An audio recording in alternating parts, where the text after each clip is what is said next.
The house on the prairie. Laura and Mary were up next morning, earlier than the sun. They ate their breakfast of cornmeal mush with prairie hen gravy and hurried to help Ma wash the dishes. Pa loading everything else into the wagon and hitching up Pet and Patty. When the sun rose, they were driving on across the prairie. There was no road now. Pet and Patty waded through the grasses, and the wagon left behind it only the tracks of its wheels. Before noon, Pa said, "Whoa!" The wagon stopped. "Here we are, Caroline," he said. "Right here we'll build our house." Laura and Mary scrambled over the feed box and dropped to the ground in a hurry. Around them there was nothing but grassy prairie spreading to the edge of the sky. Quite near them, to the north, the creek bottoms lay below the prairie. Some darker green treetops showed, and beyond them bits of the rim of earthen bluffs held up the prairie's grasses. Far away to the east, a broken line of different greens lay on the prairie, and Pa said that was the river. "That's the Verdigris River," he said, pointing in out to Ma. Right away, he and Ma began to unload the wagon. They took out everything and piled it on the ground. Then they took off the wagon cover and put it over the pile. Then they took even the wagon box off, while Laura and Mary and Jack watched. The wagon had been home for a long time. Now there was nothing left of it but the four wheels and the part that connected them. Pet and Patty were still hitched to the trunk. Pa took a bucket and his axe, and sitting on his skeleton wagon, he drove away. He drove right down into the prairie, out of sight. "Where's Pa going?" Laura asked, and Ma said, "He's going to get a load of logs from the creek bottoms." It was strange and frightening to be left without the wagon on the high prairie. The land and the sky seemed too large, and Laura felt small. She wanted to hide and be still in the tall grass like a little prairie chicken, but she didn't. She helped Ma while Mary sat on the grass and minded baby Carrie. First, Laura and Ma made the beds under the wagon-covered tent. Then Ma arranged the boxes and bottles, while Laura pulled all the grass from a space in front of the tent. That made a bad place for the fire. They couldn't start the fire until Pa brought wood. There was nothing more to do, so Laura explored a little. She did not go far from the tent, but she found a queer little kind of funnel in the grass. You'd never notice it if you look across the waving grass tops. But when you came to it, that was a narrow, straight, hard path down between the grass stems. It went out into the endless prairie. Laura went along it a little way. She went slowly and more slowly, and then she stood still and felt queer. So she turned around and came back quickly. When she looked over her shoulder, there wasn't anything there, but she hurried. When Pa came riding back on a load of logs, Laura told him about the path. He said he had seen it yesterday. "It's some old trail," he said. That night by the fire, Laura asked again when she would see a purpose, but Pa didn't know. He said you never saw Indians unless they wanted you to see them.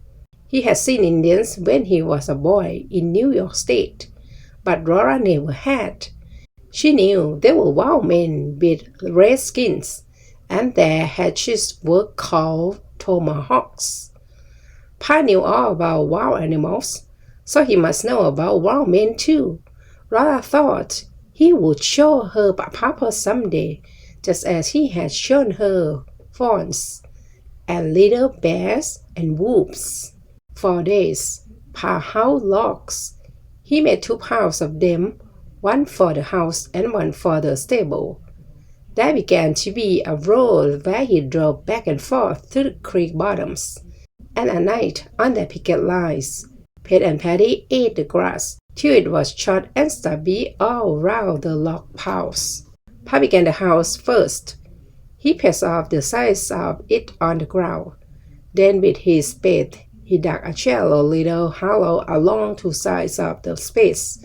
Into these hollows he rolled two of the biggest logs. They were stout, strong logs because they must hold up the house. They were called sills. Then Pa chose two more strong, big logs, and he rolled these logs onto the ends of the sills, so that they make a hollow square. Now with his axe, he cut a wide, deep notch near each end of these logs. He cut these notches out of the top of the log, but with his eye he measured the sills, and he cut the notches so that they would fit around half of the sill. When the notches were cut, he rolled the log over, and the notches fitted down over the sill. That finished the foundations of the house. It was one log high. The sills were half buried in the ground, and the logs on their ends fitted snugly to the ground. At the corners, where they crossed, the notches let them fit together so that they were no thicker than one log, and the two ends stuck one beyond the notches. Next day, Pa began the walls. From each side, he rolled up a log, and he notched its end so that it fitted down over the end logs. Then he rolled up logs from the ends and notched them so that they fitted down over the side logs. Now the whole house was 2 logs high. The logs fitted solidly together at the corners, but no log is ever perfect straight, and all logs are bigger at one end than at the other end, so cracks were left between them all along the walls. But that did not matter, because Pa would check those cracks. All by himself, he built the house 3 logs high. Then Ma helped him. Pa lifted one end of the log onto the wall. Then Ma held it while he lifted the other end. He stood up on the wall to cut the notches, and Ma helped roll and held the log while he set it where it should be to make the corner perfectly square. So log by log, they built the walls higher till they were pretty high, and Laura couldn't get over them anymore. She was tired to watching Pa and Ma build the house, and she went into the tall grass, exploring. Suddenly she heard Pa shout, "Let go! Let out from under!" The big heavy log was sliding. Pa was trying to hold up his end of it to keep it from falling on Ma. He couldn't. It crashed down. Ma handled on the ground. She got to Ma almost as quickly as Pa did. Pa kneeled down and called Ma in a dreadful voice, and Ma gasped, "I'm all right." The log was on her foot. Pa lifted the log and Ma pulled her foot from under it. Pa felt her to see if any bones were broken. "Move your arms," he said. "Is your back hurt? Can you turn your head?" Ma moved her arms and turned her head. "Thank God," Pa said. He helped Ma to sit up. She said again, "I'm all right, Charles. It's just my foot." Quickly, Pa took off her shoe and stocking. He felt her foot all over, moving the ankle and the instep and every toe. "Does it hurt much?" he asked. Ma's face was gray and her mouth was a tight line. "Not much," she said. "No bones broken," said Pa. "It's only a bad sprain." Ma said cheerfully, "Well, our sprains soon mended. Don't be so upset, Charles." "I blame myself," said Pa. "I should have used skates." He helped Ma to the tent. He built up the fire and heated water. When the water was as hot as Ma could bear, she put her swollen foot into it. It was providential that the foot was not crushed. Only a little hollow in the ground had saved it. Pa kept pouring more hot water into the tub in which Ma's foot was soaking. Her foot was red from the heat, and the puff ankle began to turn purple. Ma took her foot out of the water and bound strips of rag tightly around and around the ankle. "I can manage," she said. She could not get her shoe on, but she tied more rags around her foot, and she hobbled on it. She got supper as usual, only a little more slowly. But Pa said she could not help to build the house until her ankle was well. He hewed out skids. There were long, flat slabs. One end rested on the ground, and the other end rested on the log wall. He was not going to lift any more logs. He and Ma would roll them up these skids. But Ma's ankle was not well yet. When she unwrapped it in the evenings to soak it in hot water, it was all purple and black and green and yellow. The house must wait. Then one afternoon, Pa came early, whistling up the creek road. They had not expected him home from hunting so soon. As soon as he saw them, he shouted, "Good news!" They had a neighbor only 2 miles away on the other side of the creek. Pa had met him in the woods. They were going to trade work, and that would make it easier for everyone. "He's a bachelor," said Pa, "and he said he can get along without a house better than you and the girls can. So he's going to help me first. Then as soon as he gets his logs ready, I'll go over and help him." They need not wait any longer for the house, and Ma need not do any more work on it. "How do you like that, Karen?" Pa asked joyfully, and Ma said, "That's good, Charles. I'm glad." Early next morning, Mr. Edwards came. He was lean and tall and brown. He bowed to Ma and called her "Ma'am" politely, but he told Laura that he was a wildcat from Tennessee.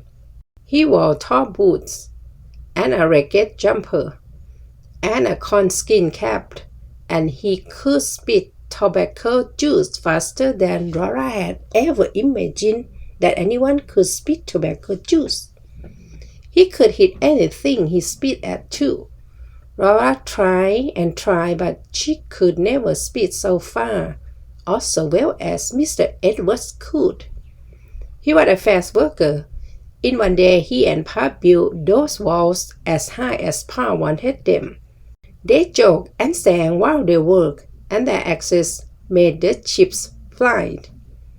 On top of the walls, they set up a skeleton roofs of slender poles.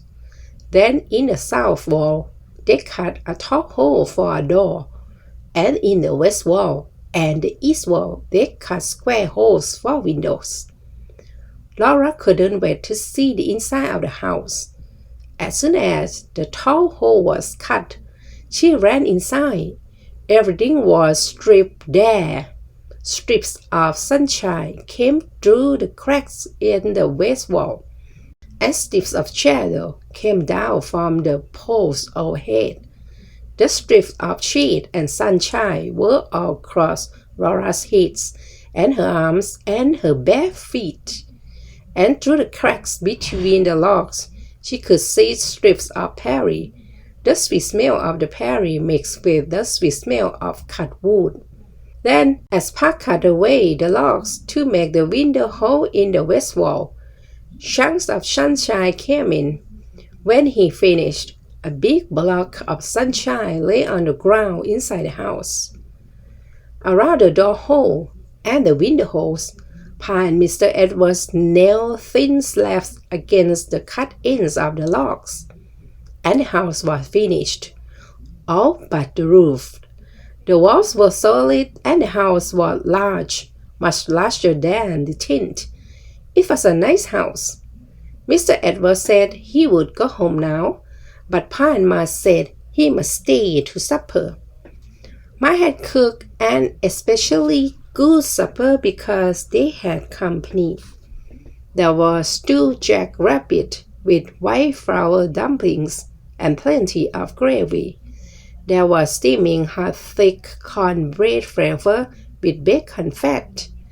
There was molasses to eat on the cornbread, but because this was a company supper, they did not sweeten their coffee with molasses.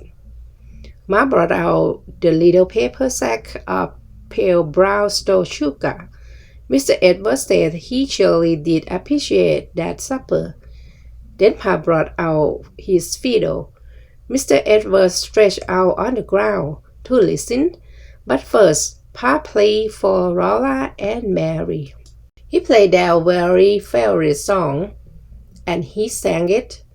Laura liked it best of all because Pa's voice went down deeper in that song.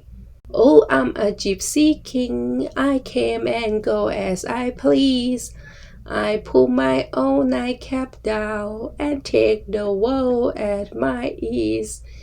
Then his voice went deep down, deeper than the very oldest bullfrogs. Oh, I'm a gypsy king. They all laughed. Laura could hardly stop laughing. Oh, sing it again, Pa, sing it again, she cried, before she remembered that children must be seen and not heard. Then she was quiet. Pa went on praying, and everything began to dance. Mr. Edwards rose up on one elbow, then he sat up, then he jumped up, and he danced. He danced like a jumping jack in the moonlight, while Pa's fiddle kept on rollicking, and his foot kept tapping the ground, and Laura's hand and Mary's hand were grabbing together, and their feet were patting too. "You're the fittest fool that ever I seen," Mr. Edwards shouted admiringly to Pa. He didn't stop dancing. Pa didn't stop playing. He played Money Musk and Arkansas Traveler, Irish Washerwoman, and the Devil's Hornpipe. Baby Carrie couldn't sleep in all that music. She sat up in Ma's lap, looking at Mr. Edwards with round eyes and clapping her little hands and laughing. Even the firelight danced, and all round its edge the shadows were dancing. Only the new house stood still and quiet in the dark, till the big moon rose and shone on its gray walls and the yellow chips around it. Mr. Edwards said he must go. It was a long way back to his camp on the other side of the woods and the creek. He took his gun and said good night to Laura and Mary and Ma. He said a bachelor got mightily lonesome, and he surely had enjoyed this evening of home life. "Play Ingalls," he said. "Play me down the road." So while he went down the creek road and out of sight, Pa played and Ma and Mr. Edwards and Laura sang with all their might. Old Dan Tucker was a fine old man. He washed his face in the frying pan. He combed his hair with a wagon wheel and died off the toothache in his heel. Get out of the way for old Dan Tucker. It's too late to get his supper. Supper's over and the dishes washed. Nothing left but a piece of squash. Old Dan Tucker went to town, riding a mule, leading a hound. Far over the prairie rang Pa's big voice and Laura's little one, and faintly from the creek bottoms came a last whoop from Mr. Edwards. "Get out of the way for old Dan Tucker. It's too late to get his supper." When Pa's fiddle stopped, they could not hear Mr. Edwards anymore. Only the wind rustled in the prairie grasses. The big yellow moon was sailing high overhead. The sky was full of light that not one star twinkled in it, and all the prairie was a shadowy mellowness. Then from the wood by the creek, a nightingale began to sing. Everything was silent, listening to the nightingale song. The bird sang on and on. The cool wind moved over the prairie, and the song was round and clear above the grasses, whispering.